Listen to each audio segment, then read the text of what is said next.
વઢિયાર પંથકના યાત્રાધામ શંખેશ્વરમાં આવેલ આસ્થાનું સ્થાન એવા રામદેવ પીરના મંદિરે મિત્ર મંડળ દ્વારા 11ની શોભાયાત્રા કાઢવામાં આવી હતી। આ દરમિયાન લોકો રામદેવ પીર નોરતા ધામધૂમથી ઉજવતા હોય છે। તેમાં ભક્તો એકમથી નોમ સુધી ઉપવાસ કરતા હોય છે અને નોમના નેજા ચડાવી દશમની દેગ કરી પારણા કરવામાં આવતા હોય છે।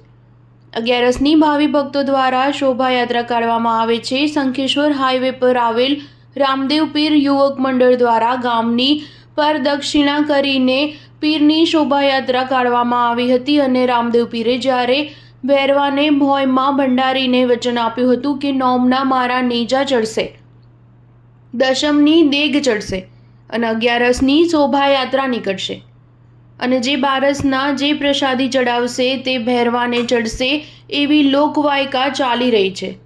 આ પ્રસંગે ઉપસ્થિત અગ્રણીઓ પૂર્વ ડેલિકેટ ઠાકોર સોડા ભગત, પૂર્વ પ્રમુખ પરબજી વાઘેલા, ઠાકોર લઘુભાઈ સોનાભાઈ, ઠાકોર નવઘણજી પ્રજાપતિ દિનેશભાઈ, પૂજારી ભુદરભાઈ, બાપાની 36,000ની આરતીના દાતા ઠાકોર વિનોદભાઈ કાનજીભાઈ હાજર હતા।